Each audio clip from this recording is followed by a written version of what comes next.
প্রিয় শিক্ষার্থীরা, আশা করি তোমরা সকলে ভালো আছো। আমাদের এই করোনা পরিস্থিতিতে ঢাকা কলেজের অনার্স মাস্টার্স শ্রেণীর অনলাইন ক্লাসে আমি অনার্স প্রথম বর্ষের যে কোর্সটি তোমাদের পড়াচ্ছিলাম, থার্মাল ফিজিক্স,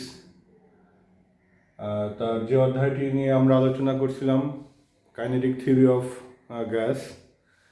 তো আজকে আমরা তোমাদের গত লেকচারে আমরা যে বিষয়গুলো পড়িয়েছিলাম সেটা হচ্ছে গিয়ে আমরা কাইনেটিক থিওরি অফ গ্যাসের যে প্রেশারের ইকুয়েশন, সেই ইকুয়েশন ব্যবহার করে আমরা বিভিন্ন ধরনের যে সূত্র, বয়েলস ল, চার্লস ল, অ্যাভোগাড্রোর সূত্র,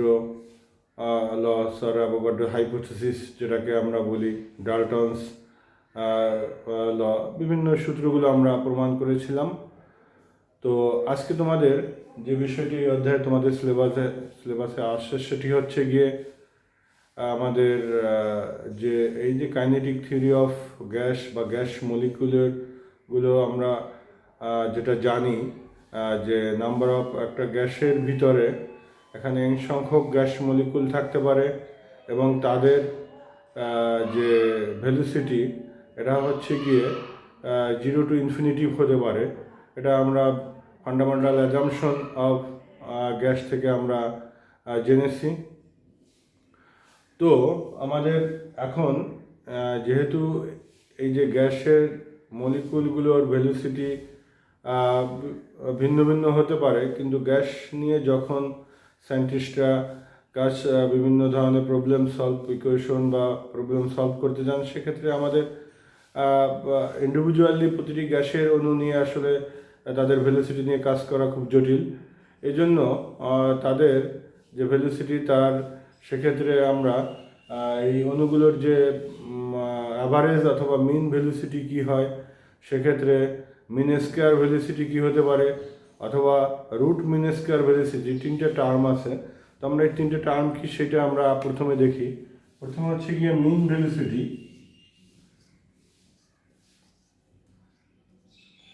মিন ভেলোসিটি, তারপর একটা টার্ম হচ্ছে গিয়ে mean square velocity,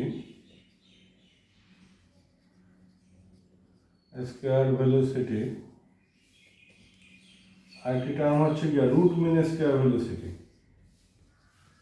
root mean square velocity. এখন দেখো তিনটি টার্ম এখানে আছে। মিন বা অ্যাভারেজ শব্দের সাথে আমরা সবাই পরিচিত। যে কোনো জিনিসের অ্যাভারেজ নিতে হলে আমরা জানি যে তুমি যদি কোনো একটা ক্লাসের নাম্বার অফ স্টুডেন্ট যদি 100 হয় এবং তাদের ভিন্ন ভিন্ন তাদের ম্যাথস বা ওয়েট হতে পারে, তো তাদের যদি আমরা ওজনের যে গড় যেটা হচ্ছে গিয়ে বা অ্যাভারেজ নেই, তাহলে তাদের সকলের ওজন যোগ করে আমরা নাম্বার অফ স্টুডেন্ট দিয়ে আমরা ভাগ দিই, তাহলে আমরা অ্যাভারেজ যে ওয়েট সেটা পেতে পারি। তেমনিভাবে এখানে যদি আমি ধরে নিই একটি গ্যাস বা একটা সিলিন্ডারে n number of gas molecule আছে, এবং তাহলে আমি যদি দেখো, প্রথমে আমি মেইন ভেলোসিটি এই বিষয়টি নিয়ে আলোচনা করি। সেক্ষেত্রে যেটা আমরা ধরে নিতে হবে, আমি যদি ধরি যে let us consider a gas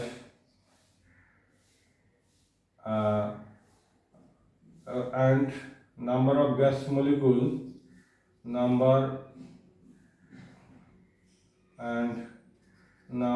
of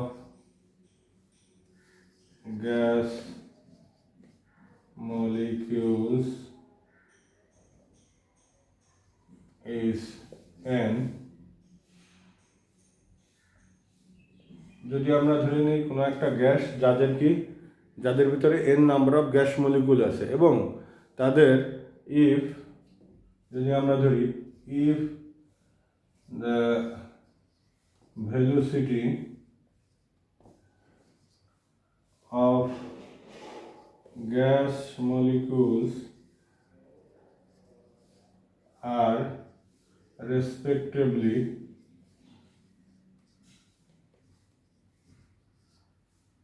C1, C2, C3, C4 করতে করতে Cn হয়।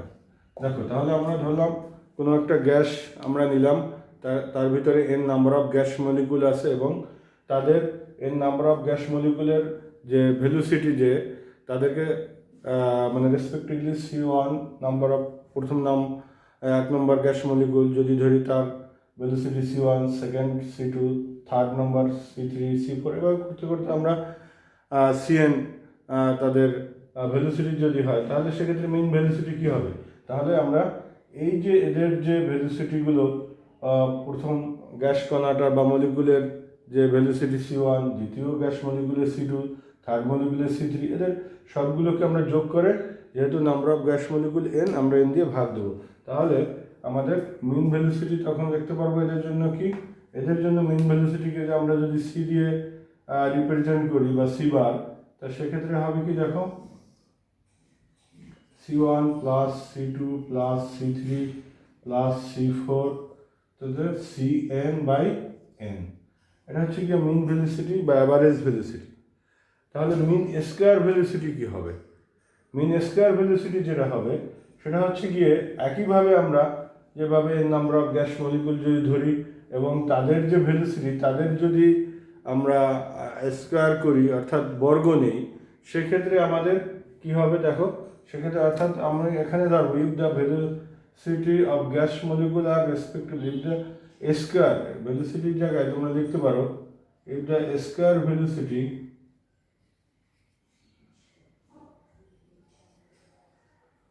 Of gas molecule are respectively, দেখো আমরা এবার বের করবো কোনটা, এবার বের করবো হচ্ছে কি আমাদের মিন স্কয়ার ভেলোসিটি। এখানে তো শুধু মিন ভেলোসিটি আছে, এবারে যদি আমরা মিন স্কয়ার ভেলোসিটি বলি, মিন স্কয়ার ভেলোসিটি, সেক্ষেত্রে একইভাবে ধরে নিয়ে আমরা যদি ভেলোসিটিগুলোর বর্গ যথাক্রমে ধরি C1 square, C2 square, C3 square, C4 square, Cn square, এখানেও তাই হবে। দেখো এখানে আমাদের তাহলে C স্কয়ার বার এটা ইকুয়াল টু হবে আমাদের C1 square plus C2 square plus C3 square, হ্যাঁ, প্লাস আমরা Cn স্কয়ার করতে পারি এবং n। তাহলে আমরা দেখলাম প্রথম ছিল মেইন ভেলোসিটি, এখন আমরা যেটা বের করছি সেটা মিন স্কয়ার ভেলোসিটি, অর্থাৎ আমি গ্যাস মলিকুলগুলোর আমাদের যে ভেলোসিটিগুলোর স্কোয়ার করে তাদের যে সামেশন, তাদের সামেশনকে আমরা নাম্বার অফ গ্যাস মলিকুল দিয়ে যদি ভাগ দিই বা ডিভাইড করি, সেক্ষেত্রে আমাদের মিন স্কয়ার ভেলোসিটি পেয়ে যেতে পারি। এরপর সবচেয়ে ইম্পর্টেন্ট যে টার্মটা সেটা হচ্ছে গিয়ে রুট মিন স্কয়ার ভেলোসিটি। সেটা কি জিনিস দেখো,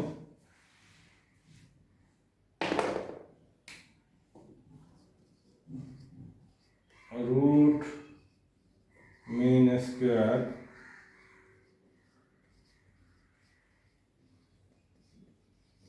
রুট মিন স্কয়ার ভেলোসিটি। সেক্ষেত্রে আমাদের দেখো বেসিক্যালি যদি বলি যে স্কয়ার ভেলোসিটি রুট করলে আমাদের বা বর্গমূল যদি করি বাংলায় বলি, তাহলে আমাদের রুট মিন স্কয়ার ভেলোসিটি চলে আসে। এখন সেই রুট মিন স্কয়ার ভেলোসিটিকে আমরা কিভাবে রিপ্রেজেন্ট করতে পারি, এটাকে বেসিক্যালি আমরা অনেক সময় এটাকে সিম্বল দিয়ে আমাদের এভাবে করি, এটাকে তুমি ক্যাপিটাল সিও বলতে পারো, হ্যাঁ, রুট মিন স্কয়ার ভেলোসিটি। অর্থাৎ এটা যদি তুমি বর্গমূল নাও আর তাহলে এখানেও বর্গমূল নাও, তাহলে কি দাঁড়ালো, এবং এইটা সমান সমানই আসলে আমরা ক্যাপিটাল সি লিখতে পারি একসঙ্গে, হ্যাঁ, রুট মিন স্কয়ার ভেলোসিটি। অর্থাৎ তুমি যদি আমরা একইভাবে যে N number of gas molecule থাকে যাদের গ্যাস মলিকুলগুলোর যে ভেলোসিটির যেটা স্কয়ার রেসপেক্টিভলি যদি C1 square, C2 square, C3 square, C করতে Cn স্কয়ার হয়, তাহলে আমাদের যেটা হচ্ছে গিয়ে আমরা যদি মিন স্কয়ার ভেলোসিটি বের করি এবং এরপরে একে যদি বর্গমূল করি আর তাহলে আমরা যেটা পাবো সেটা হচ্ছে গিয়ে রুট মিন স্কয়ার ভেলোসিটি।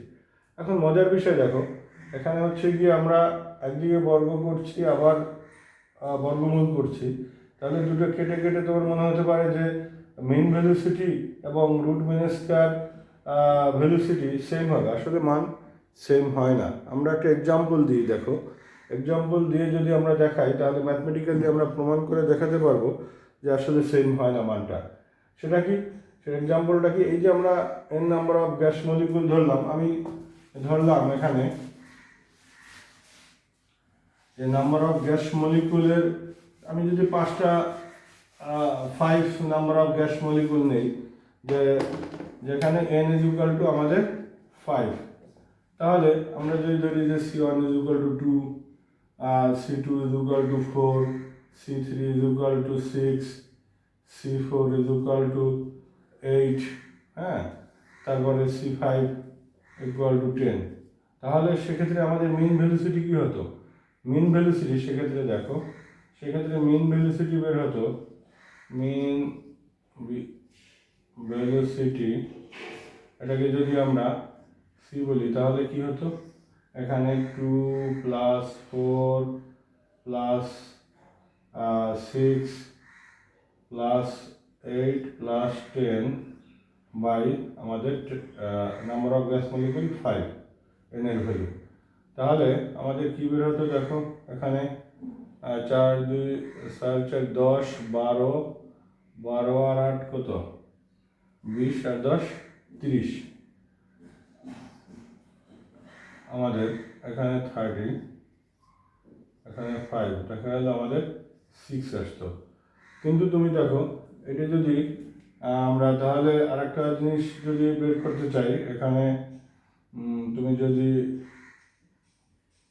এটা বের করো, এটার মান কী হবে দেখো, তাহলে 2 square plus 4 square plus 6 square plus 8 square plus 10 square by 5, এটা কি? এটা হচ্ছে গিয়ে মিন স্কোয়ার, যেটা হচ্ছে গিয়ে মিন স্কোয়ার ভেলোসিটি যেটি, তার ভ্যালু কত আসে দেখো। তাহলে আমরা যদি বের করি, এখানে 5, এখানে 4 প্লাস 16 প্লাস 36 প্লাস 64 প্লাস 100, তাহলে এবার যোগ করে নাও দেখো। তাহলে আমরা দেখো মিন ভেলোসিটি পেলাম কত? 6, আর মিন স্কোয়ার ভেলোসিটি তাহলে যেটা হচ্ছে এটা হচ্ছে গিয়ে সি বা সি স্কোয়ার বার, যেটা এটা হচ্ছে মিন স্কোয়ার ভেলোসিটি, তাহলে তার মান আসে কত দেখো? তার মান আমাদের আসবে, যোগ করে যদি 5 দিয়ে ভাগ দাও তাহলে কত আসে আমাদের? 36 এবং 64, এটা হচ্ছে গিয়ে 100, এখানে 100 200 220 আমাদের আসে, উপরে হচ্ছে গিয়ে 5, দ্যাট মিনস কত আসে? 4 + 20 44, তা অনেক বড় ভ্যালু আসে আমাদের। আগের যে সিবার পেয়েছিলাম আমরা হচ্ছে গিয়ে শুধু 6, আর এখানে 44, তাহলে এখন রুট মিন স্কয়ার ভেলোসিটি তাহলে কী হবে? রুট মিন স্কয়ার ভেলোসিটি কী হতো? আরএমএস ভেলোসিটি যেটা আমরা জানি সেটা হতো কত দেখো? আরএমএস ভেলোসিটি, তাহলে আরএমএস ভেলোসিটি অর্থাৎ আমাদের যেটাকে এটা বলছিলাম আমরা, সেটা তাহলে বেসিক্যালি হতো এখানে এখানে আমাদের এই জিনিসটা হতো আর কি √44, কারণ এইটাই হচ্ছে কি আমাদের, এইটাকে বর্গমূল করলে যেটা আসবে সেটা আরএমএস ভেলোসিটি।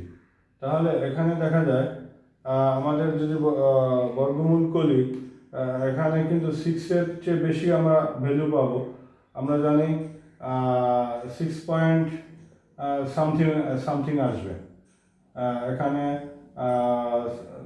36 আমরা জানি যে 6 পয়েন্ট সামথিং একটা ভ্যালু আসবে আর কি।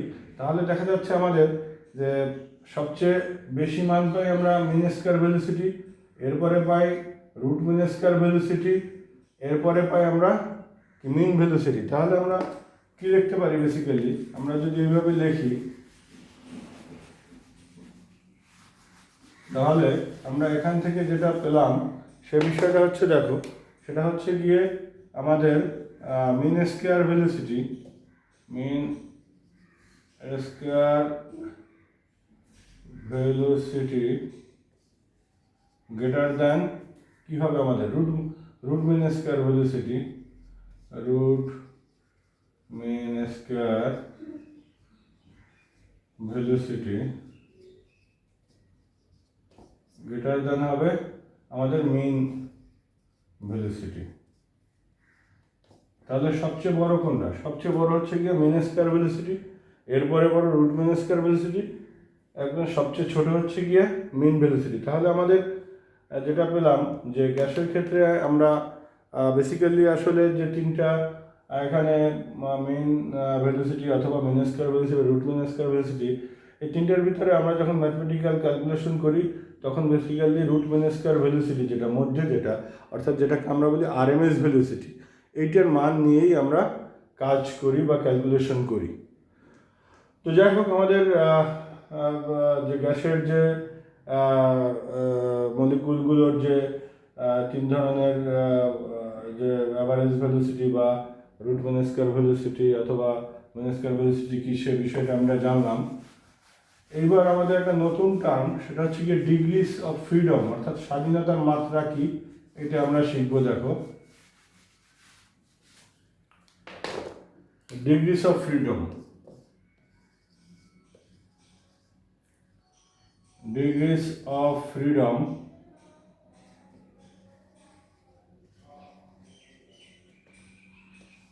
বাংলায় বলা হচ্ছে স্বাধীনতার মাত্রা। তো স্বাধীনতা বা ফ্রিডম শব্দ বলতেই বুঝি যে আমরা মানে কোনো বাধা নিষেধ না মেনে আমি স্বাধীনভাবে চলতে পারবো কীভাবে। তো আসলে ফিজিক্সের ভাষায় এখানে হচ্ছে গিয়ে কোনো পার্টিকেল বা কোনো কণা যেটাকে বলি বা কণা সিস্টেম, যে যদি গতীয় তার যে গতীয় সম্মুখ অবস্থা বোঝানোর জন্য আমাদের যে কয়টি ভেরিয়েবল বা স্বাধীন বা স্বতন্ত্র চলকের দরকার হয় তাকে বলি আমরা ওই কণা বা কণা সিস্টেমের ডিগ্রিস অফ ফ্রিডম বা স্বাধীনতার মাত্রা। আবার বলি আমি যে কোনো কণা বা কণা সিস্টেমের গতির সম্মুখ অবস্থা বোঝানোর জন্য আমার যে কয়টি ইন্ডিপেন্ডেন্ট ভেরিয়েবল বা স্বতন্ত্র চলক যার দরকার হয় তাকে বলি ওই কণা বা কণা সিস্টেমের ডিগ্রিস অফ ফ্রিডম। এখন দেখো, আমরা যদি কোনো একটা দৃঢ় বস্তু বা কোনো কণা যদি সেটা দেখা যায় কোনো একটা নির্দিষ্ট রেখা বরাবর সে চলে, তাহলে তার গতির যে অবস্থা বোঝানোর জন্য আমাদের শুধু মানে একটি মাত্রা হলেই আমরা বোঝাতে পারি। মনে করো কোনো একটা রশ্মি আছে, চিকন একটা রশ্মি, এখন এখানের উপর দিয়ে একটা আমি যদি ধরে নিই এটা পিপিলিকা, সেটা হেঁটে যাচ্ছে, তাহলে এটা যদি এক্স অক্ষ বরাবর থাকে তাহলে কিন্তু আমাদের এর গতির সম্মুখস্থে 2 সেকেন্ড পরে তার অবস্থান কোথায় বা 5 সেকেন্ড পরে তার অবস্থান এক্স অক্ষে, আমাদের তার দূরত্ব দেখেই আমরা তার গতির সম্মুখ অবস্থা বলে যেতে পারি সময়ের সাথে। তো এটা তখন বলতে পারি যে স্বাধীনতার মাত্রা বা এর ডিগ্রিস অফ ফ্রিডম 1। কিন্তু যদি এই বস্তুটিকে 2 ডাইমেনশনাল স্পেসে যদি গতিশীল থাকে, মনে করো একটি সাপ সেটি হয়তো মাঠের ভিতর দিয়ে যাচ্ছে, তাহলে সে কিন্তু দেখা যাচ্ছে তার অবস্থান 2 ডাইমেনশনাল গতিতে সে চলছে। হ্যাঁ, আমাদের এদিকে যদি এক্স অ্যাক্সিস হয়, ওয়াই অ্যাক্সিস হয়, তাহলে সে এভাবে যাচ্ছে। তাহলে তার প্রতিটি বিন্দুতে তার অবস্থান বোঝানোর জন্য আমাদের দুটি ভেরিয়েবল বা দুটি স্বাধীন চলকের মান জানা দরকার। এক্ষেত্রে কিন্তু আমাদের ডিগ্রিস অফ ফ্রিডম হবে সেক্ষেত্রে 2। এখন যদি কোনো বস্তু যদি 3 ডাইমেনশনাল স্পেসে গতিশীল থাকে, মনে করো একটি পাখি সেটা উড়ে যাচ্ছে, তাহলে সেক্ষেত্রে পাখিটির অবস্থান আমরা প্রতি মুহূর্তে যে তার অবস্থান নির্ণয়ের জন্য তার গতির সম্মুখ অবস্থান নিতে আমরা 3টি ইন্ডিপেন্ডেন্ট ভেরিয়েবল এখানে দরকার হবে। মনে করো 3 ডাইমেনশনাল স্পেস, এটা এক্স, এটা ওয়াই, এটা জেড এক্সিস। এখন দেখা যায় সে যে উড়ে যাচ্ছে, এখানে ব্ল্যাকবোর্ডটা আসলে 2 ডাইমেনশনাল, তোমার চিন্তা করতে হবে 3 ডাইমেনশনাল। তাহলে সে যে উড়ে যাচ্ছে পাখিটা মনে করো যে উড়ে সে যাচ্ছে, তাহলে তার অথবা একটা এরোপ্লেন সে উড়ে যাচ্ছে, একটা পোকা উড়ে যাচ্ছে, তাহলে তার প্রতি পয়েন্টে সে হয়তো এদিক থেকে এদিক গেল, তাহলে প্রতি পয়েন্টে তার এখানে কিন্তু এখানে এক্স ওয়াই জেড তিনটা ভ্যালু পাবে, প্রতি পয়েন্টে তার এক্স ওয়াই জেড তিনটা মান, মানে তিনটা ভেরিয়েবলের মান আমাদের জানা দরকার। তো এক্ষেত্রে তার ডিগ্রিস অফ ফ্রিডম হবে 3। এটা হচ্ছে কি আমরা যেটা বললাম, এটা হচ্ছে ট্রান্সলেশনাল মোশন, যেটা বা রৈখিক গতির ক্ষেত্রে ডিগ্রিস অফ ফ্রিডম আমরা যেটা এখন আলোচনা করলাম, এটা হচ্ছে কি আমাদের degrees of freedom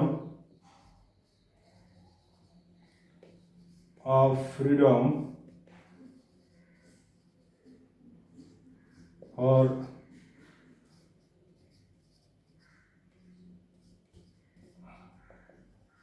translational motion, অর্থাৎ রৈখিক গতির যেটা আমাদের ডিগ্রিস অফ ফ্রিডম। এখন আবার দেখো, একটা দৃঢ় বস্তু কিন্তু যেমন লিনিয়ার মোশন বা ট্রান্সলেশনাল মোশনে যেমন চলতে পারে, তেমনি এটি সার্কুলার মোশনেও চলতে পারে। তার সার্কুলার মোশনে কিভাবে চলে তা আমরা জানি যে তার যে তিনটা 3 ডাইমেনশনাল যদি স্পেস আমি বলি, যে মনে করো এখানে আমি যে প্রতিটা জিনিসের 3 ডাইমেনশনাল 3টা অ্যাক্সিস আছে। এখন এই তিনটে অ্যাক্সিসের এটা যদি এক্স অ্যাক্সিস হয়, এটা ওয়াই, এটা জেড অ্যাক্সিস হয়, তাহলে দেখো এটা যদি একটা দৃঢ় বস্তু হয়, তো সে হয়তো এক্স অ্যাক্সিসের রেসপেক্টে এভাবে ঘুরতে পারে, ওয়াই অ্যাক্সিসের রেসপেক্টে এভাবে ঘুরতে পারে, আবার জেড অ্যাক্সিসের রেসপেক্টে সে এভাবে ঘুরতে পারে। তাহলে এক্ষেত্রে রোটেশনাল যে মোশনের কারণে তার ডিগ্রিস অফ ফ্রিডম হলো আবার 3।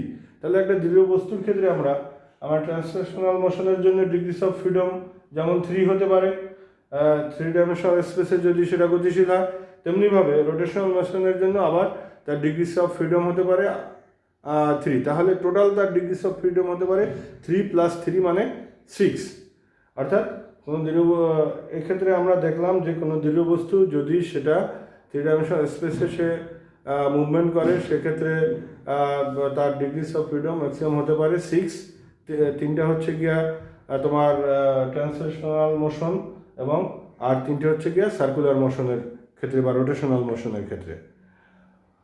তো এখন আবার আরেকটা বিষয় এখানে আছে, দেখো এখন যদি কোনো কণা যদি এমন হয় যে তারা নিজেদের ভিতর যদি কোনো রিলেশন থাকে, দেখো সেটা আমি বোঝাচ্ছি এটা, যে একটি কণা ইন্ডিভিজুয়াল হলে এক কথা, কিন্তু দুটি কণা যদি এরকম হয় যে একটি কণা এবং একটি কণা এবং বি আর একটি কণা, তো সেক্ষেত্রে এই দুটি কণা যদি আমরা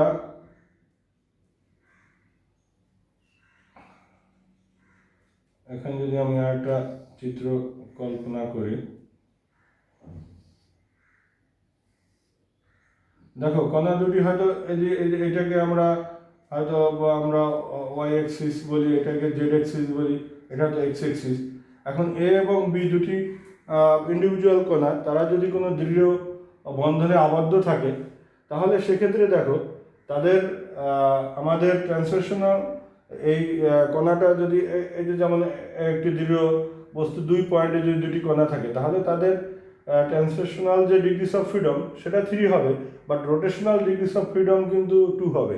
কারণ কি, দেখো সেক্ষেত্রে এইটা দেখা যাবে শুধু, যেমন এটা যদি ওয়াই অ্যাক্সিস বলছি আর এইদিকে আমরা জেড অ্যাক্সিস বলছি, তাহলে এই বিষয়টা দেখো, এইটা তো এই দুই মাথায় এক্স অ্যাক্সিস বরাবর তার অবস্থান আছে, দুই মাথায় কণাটা আছে, তাহলে সে কিন্তু ঘুরতে পারবে হয়তো ওয়াই অ্যাক্সিসকে তার অ্যাক্সিস ধরে সে এইভাবে ঘুরতে পারবে, অথবা সে তো আসে এইভাবে, অথবা সে তার জেড অ্যাক্সিসকে অ্যাক্সিস ধরে এইভাবে সে ঘুরতে পারবে। কিন্তু সে তো এক্স অ্যাক্সিস বরাবর আছে, সেক্ষেত্রে সেন্টার অফ মাস এক্ষেত্রে 0 হবে, এই কারণে তার রোটেশনাল ডিগ্রিস অফ ফ্রিডম হবে 2, শুধু ওয়াই অ্যাক্সিস এবং জেড অ্যাক্সিসের মানে রেসপেক্টে, এক্স অ্যাক্সিসের রেসপেক্টে তার কোনো degrees of rotational degrees of freedom 0 হবে।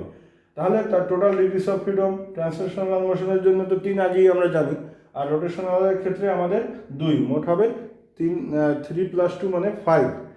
এটা হচ্ছে গিয়ে যদি কোনো রিলেশন থাকে। তেমনিভাবে তুমি দেখো, আমরা যদি 3 ডাইমেনশনাল স্পেসে যদি কোনো দুটি বিন্দু আঁকি, মনে করো আমরা যে যখন আঁকি একটা 3 dimension X axis, Y axis, Z axis, এটা যদি এক্স এক্সিস হয়, এটা যদি ওয়াই এক্সিস হয়, এটা যদি জেড এক্সিস হয়, তাহলে এই যদি এ একটা পয়েন্ট হয়, তাহলে দেখা যায় এখানে হয়তো x1, y1, z1 তার স্থানাঙ্ক থাকবে। আবার বি যদি আর একটা পয়েন্ট হয়, হয়তো এখানে x2, y2 এবং z2 তার তিনটে স্থানাঙ্ক থাকবে।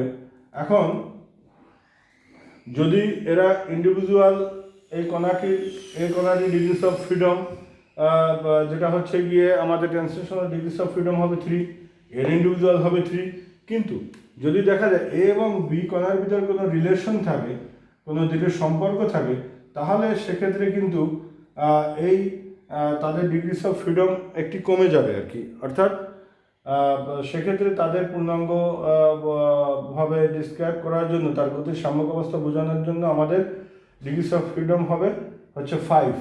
অর্থাৎ এখানে ইন্ডিভিজুয়াল থাকলে তখন ছিল 3 + 3 মানে 6, বা কিন্তু যখন একটা রিলেশন থাকবে তখন হয়ে যাবে 1, কমে যাবে।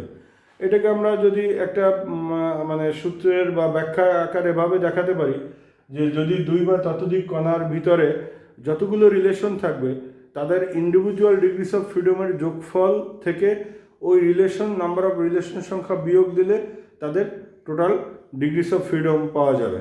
আমরা যদি গ্যাসের ক্ষেত্রেই ধরো মনে করি, আমি যদি গ্যাস কণাগুলো নেই, তা গ্যাস কণা সে মনো অ্যাটমিক হতে পারে, অথবা যেটাকে আমরা বলি ডায়াটমিক অথবা পলি অ্যাটমিক, বিভিন্ন হতে পারে। তো যদি আমরা একটা মনে করো গ্যাস মলিকুল নিলাম, যার যে মলিকুলটা হচ্ছে মনো অ্যাটমিক, মনে করো n number of gas molecule যদি বলি, let us consider n number of gas molecules। এখন দেখো নর্মালি প্রতিটি গ্যাস মলিকুলের degrees of freedom, translational degrees of freedom 3, তাহলে n নাম্বার অফ গ্যাস মলিকুলের ম্যাক্সিমাম ডিগ্রিস অফ ফ্রিডম হতে পারে কত? 3 × n, thrice n। হ্যাঁ, এখন যদি মনো অ্যাটমিক গ্যাসের ক্ষেত্রে কি হবে? অ্যাটমিক গ্যাসের ক্ষেত্রে সেক্ষেত্রে আমাদের 3 × 1 আমাদের ডিগ্রিস অফ ফ্রিডম হবে 3। কিন্তু তুমি যদি ডায়াটমিক গ্যাস নাও,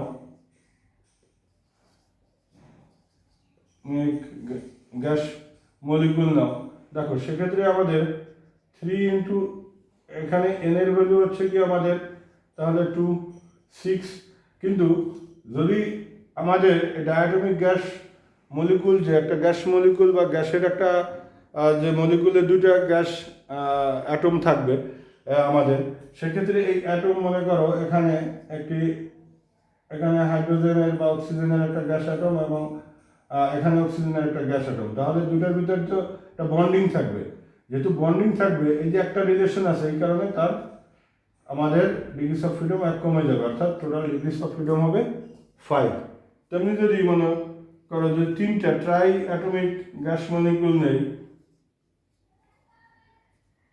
গ্যাস মলিকুলের ক্ষেত্রে কি হয়? নর্মাল হওয়ার কথা 3 × 3 মানে 9। কিন্তু দেখো এখন ট্রাই অ্যাটমিক গ্যাস মলিকুলে তাদের বন্ডিং হতে পারে দুইভাবে। কিভাবে বন্ডিং হতে পারে? একটা হতে পারে ট্রাই অ্যাটমিক গ্যাস মলিকুলে, যেমন এটা হতে পারে, অথবা হতে পারে এভাবে। তাহলে কি দাঁড়ালো?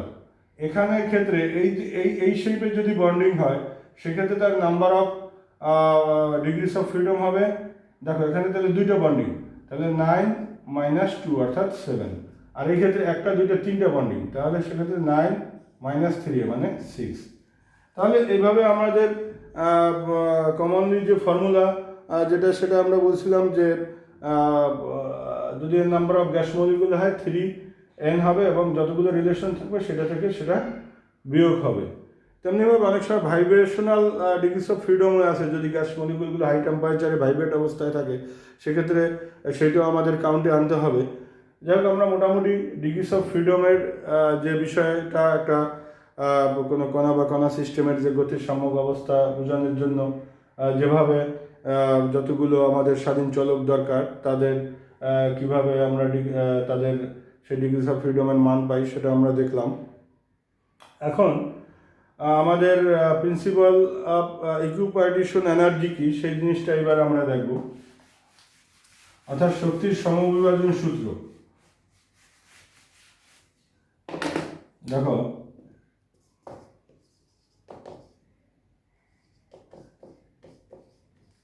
of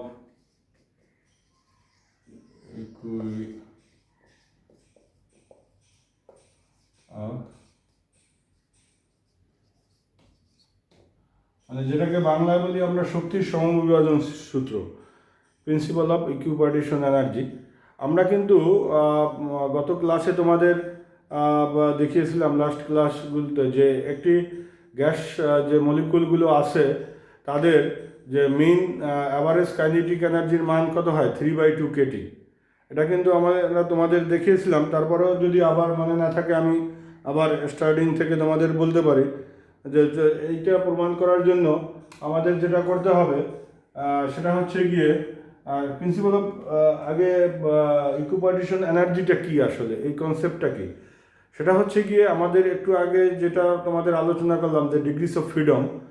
তো কোনো গ্যাস মলিকুল অথবা কোনো অ্যাটমের যে আমাদের যে টোটাল এনার্জি যেটা থাকবে সেই এনার্জিটা তার যতগুলো ডিগ্রিস অফ ফ্রিডম থাকবে সে অনুযায়ী সমানভাবে বিভক্ত হবে। অর্থাৎ তুমি যদি আমাদের মনে করো টোটাল এনার্জি একটা গ্যাস মলিকুলের টোটাল এনার্জি আছে হয়তো 3/2 কেটি, হ্যাঁ, I mean average kinetic energy. এখন সেক্ষেত্রে যদি আমরা একে তিনটা কম্পোনেন্ট চিন্তা করি যে এই গ্যাস মলিকুলের যে ভেলোসিটি আছে অ্যাভারেজ ভেলোসিটি যা তাকে আমরা 3 ডাইমেনশনালি যদি তিনটা কম্পোনেন্টে ভাগ করি UVW, তাহলে এই তিনটা কম্পোনেন্ট বরাবর বা তিনটে ডাইমেনশন বরাবর তার যে টোটাল এনার্জি যেটা ছিল 3/2 কেটি এটা 3 ভাগে বিভক্ত হয়ে যাবে, অর্থাৎ half Katie half Katie half Katie হয়ে যাবে।